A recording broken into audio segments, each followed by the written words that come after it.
Go have a seat for a second. I love the words of this song because I know Satan tries to whisper lies to us a lot. And if we listen to him long enough, we start to believe those lies. But God doesn't want us to believe the lies that he tells us because we are daughters and sons of the Lord true King. And he thinks of us that way. He loves us so much. So whatever you're facing this week, don't believe the lies of Satan, but believe that God is always with us every single day.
there that song when she sang it. I sat there and cried too. I'm glad she don't ask me to sing it because I'd be crying right there with her.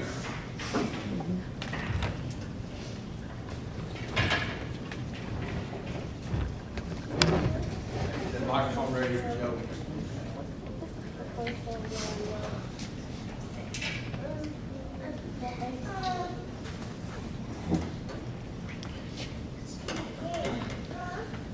I'm going to share a message today that's going to greatly impact and affect some of you. Just to be honest, some of you walk out here today like nothing ever happened.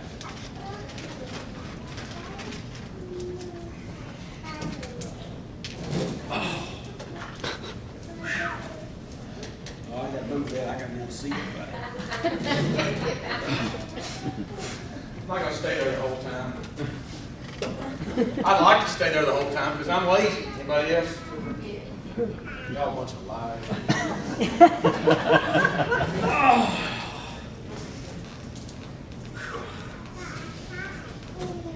The older I get, the more that I dislike anything that has anything to do with hassle. Right here. Anything that's inconvenient, anything that makes me go out of my way, anything that takes extra effort more than I think it should. I mean, I wouldn't cut out a coupon to save $5 on a $5 pack of water for the effort. You wouldn't? I sometimes will not even change the TV just because the remote is not within reach. I would have to get up out of my chair to do it. Sometimes I'm dying of thirst, but I won't walk to the refrigerator to get something out of there just because I'm that lazy. I don't like anything that has to do with hassle. I could go to Walmart, I could buy something on the shelf that says $1.99. When I get to the cash register, they say it's $3.49, and I won't even argue with them. I just pay it. You know why? I don't like the hassle. I like things to be convenient, and when they're not convenient, they don't work out and they don't suit me. I won't come right out and say it all the time, but I got to be honest. Sometimes in my spirit, deep down inside of me, when there's things that are inconvenient or things that would take effort on my part, I'm a little bit like, who cares?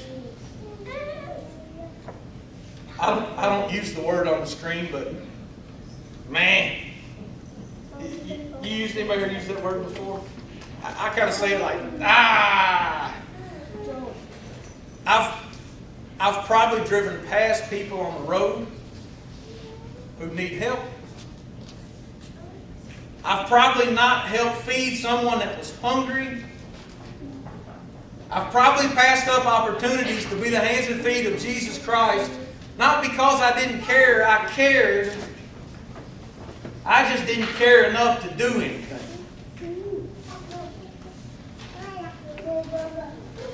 I know enough to care, but I don't always care enough to do. You see, somehow I think that on a grander scale, that's the church's story. We're comfortable to sit inside these four walls, or whichever four walls the churches may sit in, and we proclaim to care. And we do, to some degree. But we don't always care enough to do anything about what we say we care about. I want to talk to you today about complacency, apathy, laziness, if you want to call it that. Because I think the fact that we say we care but we're unwilling to do, I think that apathy, I think worldwide, I think it's killing the church. And I think it'll kill this one too, if we're not careful. I want to share a scripture with you from Luke chapter 10. Make an effort here to get up. I'm going to leave my seat out because I'm going to go back to it here in a minute.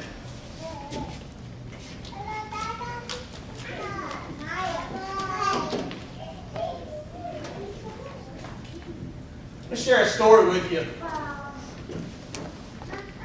about some people that ran across a situation that they might have cared about. but they just didn't care enough to do anything about their feelings. Jesus said a man was going down from Jerusalem to Jericho when he was attacked by robbers. They stripped him of his clothes, beat him, and went away, leaving him half dead. A priest happened to be going down the same road, and when he saw the man, he passed by on the other side. You know what that is? That's, oh, goodness sake. I got to see that. Stare at my cell phone instead. Walk around it. That was the priest.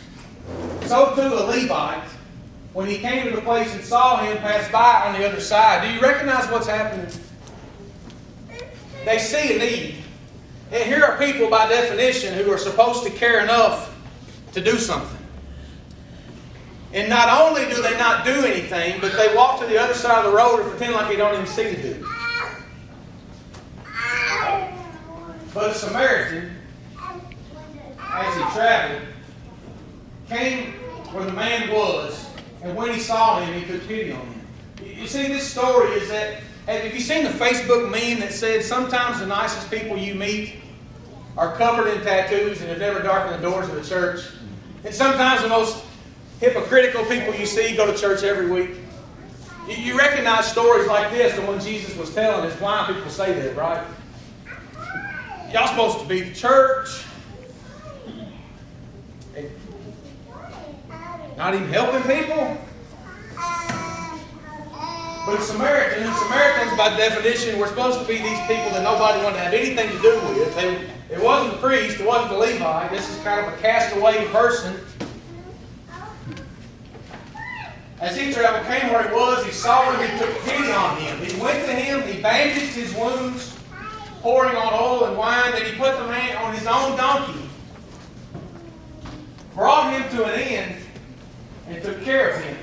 The next day he took out 2 denarii, that's money, and gave them to the innkeeper. Look after him, he said, and when I return, I will reimburse you for any extra expense that you may have.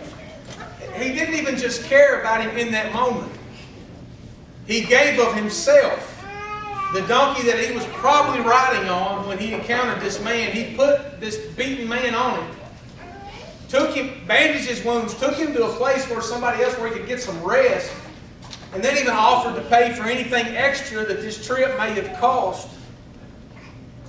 You see, there's 4 people in that story. 3 of these people that encountered him, 2 of them probably cared. You know, the thing about this is, this message is not for all of us who don't care about people. It's not really about what we care about. It's what we care about enough that we're willing to do something about our care. It's one thing to care. We all care. We'll care for 30 seconds at least about just anything that's kind of important.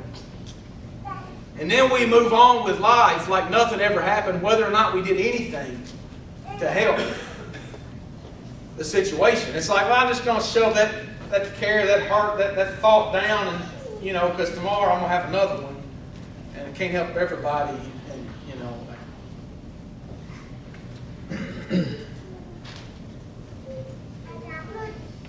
It's one thing to see what needs doing, but it's another thing to care enough to want to do it.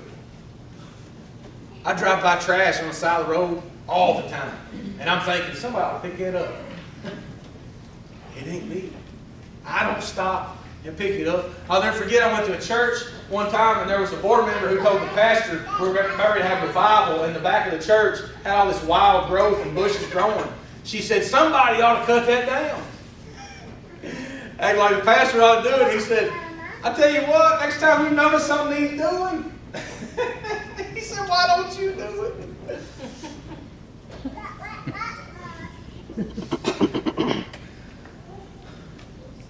You see, I know there are hungry people need feeding. I don't always feed them. I know there's families in our county don't have running water, have kids. I haven't got them water yet. I pass by people almost every day when I have to travel outside Cumberland County that I need to know about Jesus. They need hope. The hope that's supposedly found in me. But you see, it doesn't matter what is inside of you if you're not willing to give that out to somebody else.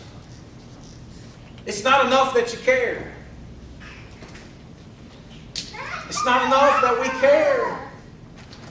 You got to care enough to do something about the problems in your world. And it's not just helping beaten people or feeding hungry. It's spreading the love and hope of Jesus Christ to know that there's a better life for people to live. There's hope. They don't have to live in a hopeless situation. There's a life that they don't even know about yet that they can find that we carry inside of us that never comes out unless we're willing to do something about our cares. And I'm not talking about every time somebody says jump, you jump, and they say how high, and you say how. I'm not talking about people that pull your strings. I'm talking about living out the convictions in your heart. When something strikes a chord in your heart, being willing to do something about it.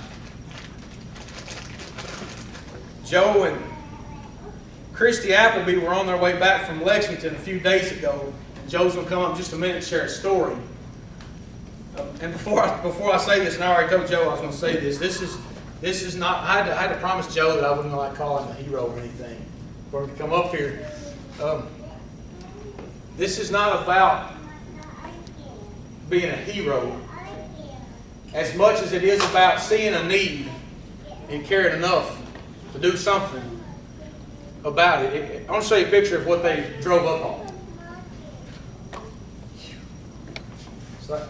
And he could tell the story. I think they're driving down the road, coming back from Lexington, the way I understand it, and they drive up on this thing. Joe, you want to come up and...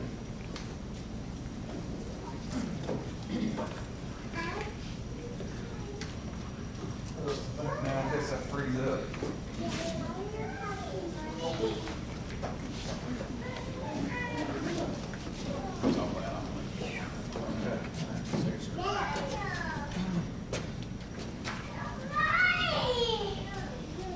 Okay, well, I'll just break into the story. Okay, so we're coming back from Lexington. We're almost to Somerset. We're on 27. There's a two lane this way, 2 lane that way. And we're driving down the road, faster than I should, but I'm coming up a little hill and I can see a state trooper. He's on the side of the road, probably a mile up ahead of us. And I look down, I'm going 80 miles an hour, and the speed limit's 55. Oh, this ain't good. So and then he flips his blue lights on immediately. And I'm like, oh, I'm fixing to get a ticket. So anyway, then I notice he's out of his car. And he comes around to the back of his car and he opens his trunk. And as we get closer, we see smoke. It's like down over a hill, like the road's up here, and this is down over a hill, and it's all over the road. And we can see smoke, and Christy's like, it's either a house on fire or a car on fire. So, I'm not sure whether to pull in there or not because, I don't want to interfere with what he's doing because I don't want to be in the way. But there was no one there but him. And when he turned the lights on, that's when it happened. So it had just happened. And so I pull past where he's at and go down a little road, like a driveway to a house. So he's actually parked way up here. And so anyway, I pull down there and I jump out of the car, and I can see this car is upside down and on fire. And I'm like, hoping that there's no one, hoping that. But anyway, I run up to the car, and I can hear the guy screaming. And I can't even tell if it's a guy at this point, because it's like a high-pitched scream. And he's like, help me, don't let me burn. And so I'm like, I don't have a clue what I'm going to do. So I kick the window, it won't break. And at this time, the state trooper, he's on the other side of the brush, and he's got a fire extinguisher. But he can't get through, so I just yell at him to throw it. So he throws it over. I grab the fire extinguisher, walk around to where the fire's at. I know it's not going to put it out, but I tried it. I was going to try it. Squeeze it, and nothing comes out. I'm like, oh no. And there was a Hispanic guy down there that had came down there also. And he's like, spray, spray, spray. And I'm like, it won't work. So I hand it to him. He tries to spray, nothing. And he looks at me, he's like, oh no. And then I'm thinking the same thing. You know, we've been hurt this guy, begging for our help. You know, it's not just driving by and seeing something anymore. You know, I'm never going to get this out of my mind. You know, hearing this guy ask me for help. So I'm at the back of the car and I'm thinking, this car's going to blow up. Or, you know, because the fire's going good. And I'm scared. Like, you know, people are like, oh, I never thought of the danger. I just ran right in. No, that wasn't me. I was back there at the back like, you know, I can't leave this guy, but I'm in danger here too. So I said a little prayer. I didn't like stop, like completely, but I paused. I'm like, Lord, please keep me safe here. And I grabbed the fire extinguisher and I smashed the back window out on this side. And I crawl inside and it's hot and there's smoke in there and I can hear the guy screaming, but I look in that side curtain airbags, you can't see inside. So I push it down, I lean inside and I crawl in the back and there's no one in the back seat. And I look over in the driver's seat and there's no one there either. And I'm like, so he's in the passenger seat, sitting like he was riding in the passenger seat. And he's like holding himself like this. He's like, help me, man, help me. So I pull on him, I can't get him out. So I'm like, well, I know where he is now. So I'll go around to the side he's on to the front. Start smashing the window with the fire extinguisher and it will not shatter. It's got the safety glass. It just keeps busting, but it won't shatter. So I bust the window out behind him. At this point, I mean, the flames are huge and, you know, I'm thinking we got a certain amount of time here. I bust that window, I still can't get him out. So I go back in the original window I went in and I pull him and he comes down. But he's so confused, like he's got a big place on the side of his head and he's bleeding. He's like got a concussion or something because he doesn't know like what to do. He's just like kind of. But anyway, I grab him and pull him out of the car and pull him out and get him up and we get over to the like, safe distance away. At this point, the trooper finally makes it back down there, but he's beating on the front window where it wasn't shattered. He finally sees me with the guy out of the car. But anyway, we got him out of there and he's okay.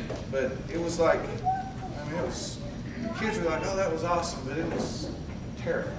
You know what I mean? But I honestly, I don't know if I would have had the courage to save him, you know, to pull him out of there if I didn't know that God was protecting him, you know, because it was borderline. You know, I wasn't super brave and just, yeah, I'm gonna do it. It was like, ugh, you know, like, so I feel like there's a lot of people, you know, not in a burning car, but there's a lot of people that need our help, like, or they're gonna burn.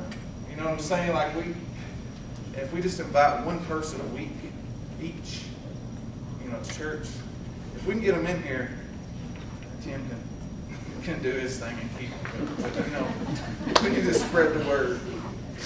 Thank y'all.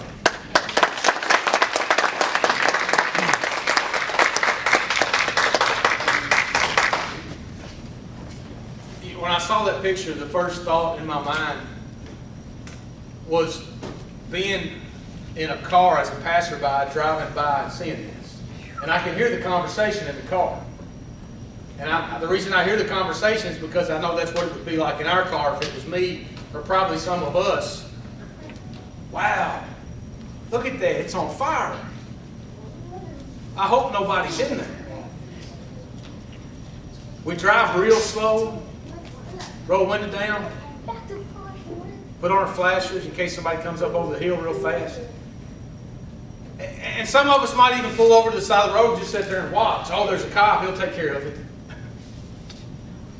And we sit there, and eventually you hear these screams, I'm sure. I wonder how many people drove by that situation and just kept going. And you can't say they didn't care. Nobody wants to see anybody lose their life. I mean, it doesn't. You can say whatever. You can absolutely feel like in your heart that you hate somebody. And if you thought they were in that car, I know you'd feel differently about that situation then. You couldn't even want to see your worst enemy. But the point I want to make with that is there's not a single person that passed that didn't care. Just like the people you see every day that you know need the hope that you have inside of you that you're not always willing to share. Just like you care about those people. But it's one thing to know enough to care. But it's another thing to care enough to do something about it.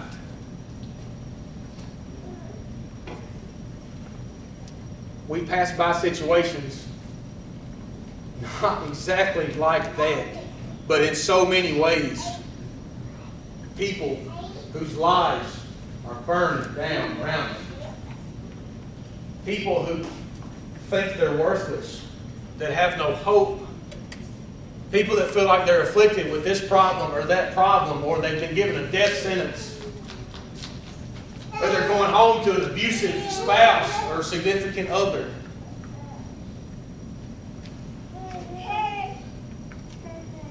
Or they're going home to no food in the cabinets. And I know we care. I know we do. But it's obvious there's a difference in knowing enough to care and caring enough to do.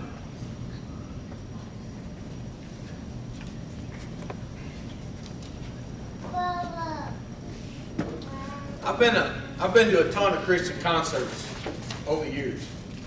Almost always there's an organization there that give you a chance to sponsor a child. And what happens in those concerts is funny, but it ain't funny at the same time. And I always wait for it, and I watch people. You're in the middle of this concert, everybody's full out worship, you know. Praise the one who died. Everybody just excited and, eyes closed, just full on worship. Somebody comes up during the intermission. My name's John from World Vision. I want to talk to you about all the orphans across the world. And all of a sudden, those full-on worshipers, it's like they're at an auction now, and they're afraid the auctioneer will think they're bidding. They don't twitch a muscle. They go from this to this. They won't blink. They won't move their head too fast, because if they do, somebody's going to drop a pamphlet in their lap with a kid that's hungry or thirsty, and it's going to cost them $30 a month. And there's probably people sitting there making 6 figures a year, and they are scared to death to look at a pamphlet. Because if I look at that child, Lord, I might be convicted enough that I have spent $30, and they probably spent $30 on drive-through coffee this week at the Starbucks. We give $6 for a cup of coffee. We'll give $30 a month for a dying child. And I'm not saying that to make you feel bad. I'm trying to paint a picture. There's not a single person in it. You don't go to a Jesus church music concert if you don't care a little. But there's a difference in caring and doing. And you know what the real problem is? You want to know?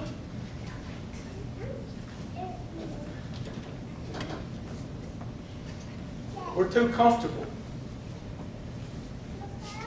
It's a hassle. It's inconvenient.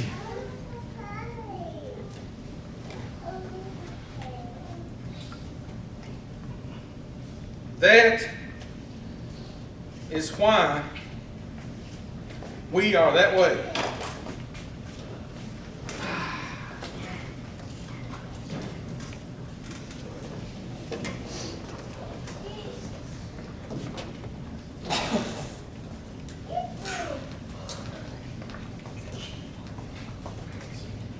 We're comfortable. You know what happens? You get comfortable. You get complacent. If I'm comfortable and my life is good, I'm sitting in an air-conditioned building. If I drove by that wreck, it's awful hot outside, and I'm counting the fire. I might activate my deodorant. I might make the makeup run down my face, and I'm going to somebody's house to go out and eat with somebody, and it would ruin my whole day to have to get out and save this guy. Comfortability. We get so comfortable with our lives. Anything that's a hassle, anything that's inconvenient, anything that is not convenient for me, I just can't make myself do it. I care. just not enough to do anything about it.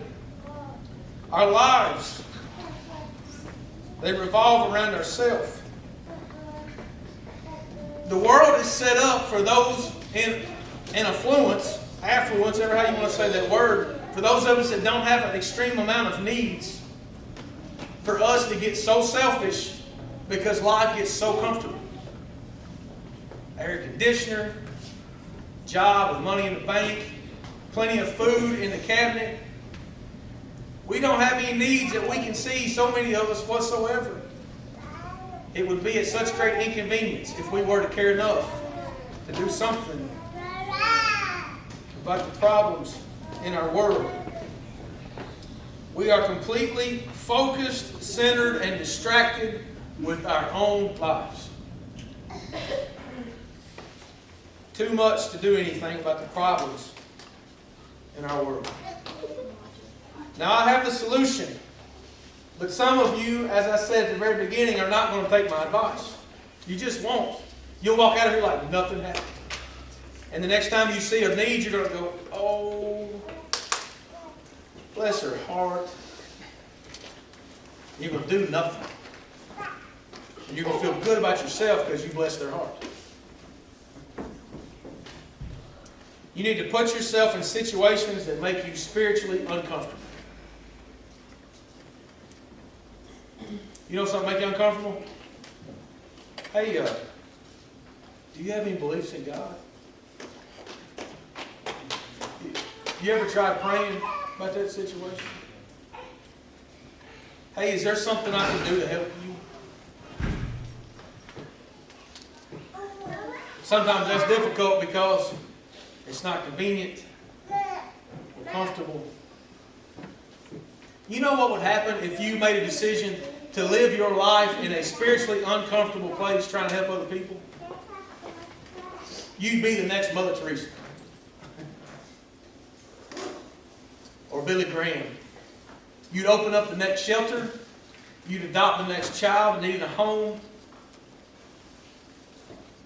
You'd help the next person that didn't have running water at their house get water to their kids. You'd feed the next hungry person you came across. Do you know what would happen to our world if the church cared enough to do something about the problems in our world? You think the world would be turned upside down for Jesus?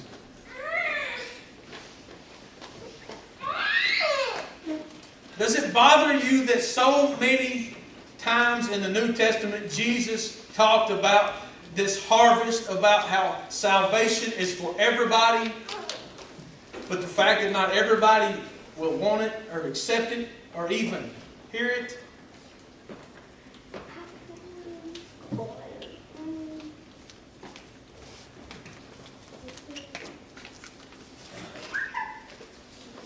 All right, so at this point you're either feeling really bad about yourself, and I hate that. I try not to do that, but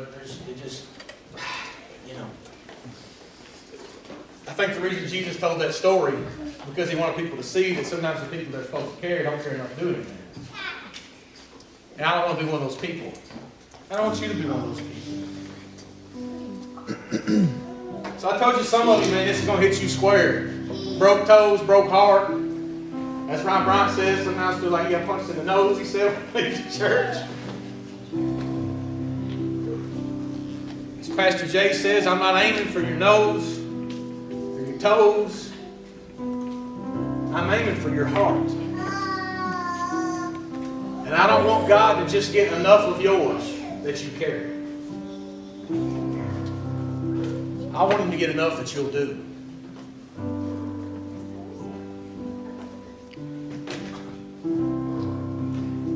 So by now, you're either just completely convicted about this whole message, or you're thinking, what's the lunch?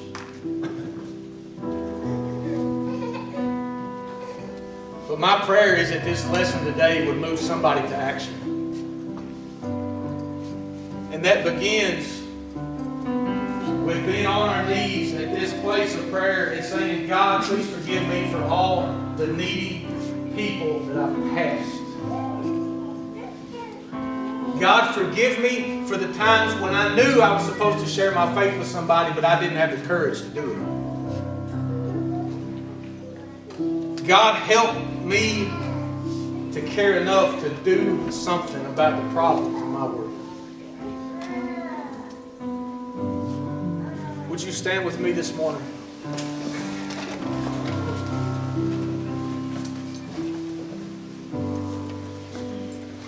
If you want to be the person that does, that helps, that cares enough to do something about the problems around you, would you gather around this altar this morning? If you can't kneel, stand. And I just want to pray together and ask God, because the kingdom in Burkesville, Kentucky only comes not when you care or we care. It happens when we care enough to do something about the brokenness around us. Would you come?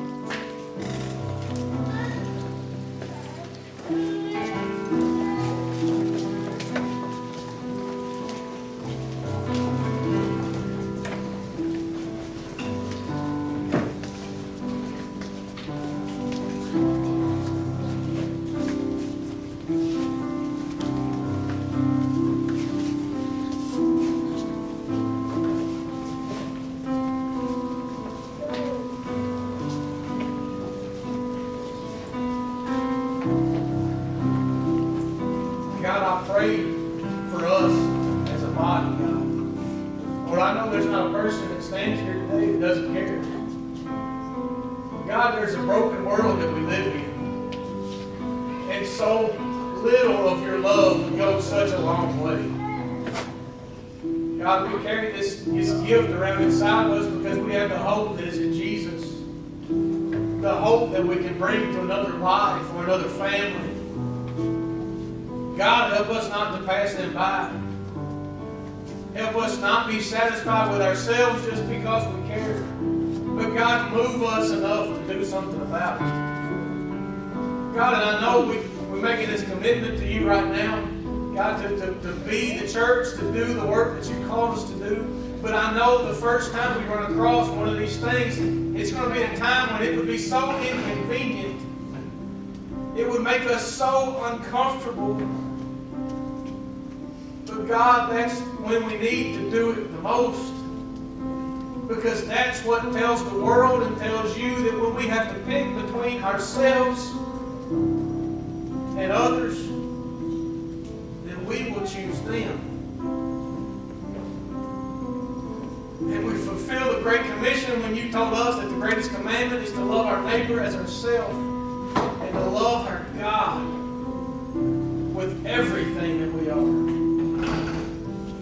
God, I love these people, and we are conquering this town for your kingdom. And for us to continue to do this work here, in this place, in this community, God, we need to care, and we need to do. Help us to care, help us to do, and help us to make a difference in a broken world. We love you, God, and give us the courage and strength to do it. Give us opportunity from this day forward. Give us eyes to see it. Give us a heart that's willing to move our hands and feet to do this work. In your name we pray. Amen. God bless you all. I love you. Have a good week. I hope your nose isn't bleeding. I hope we can love Jesus more.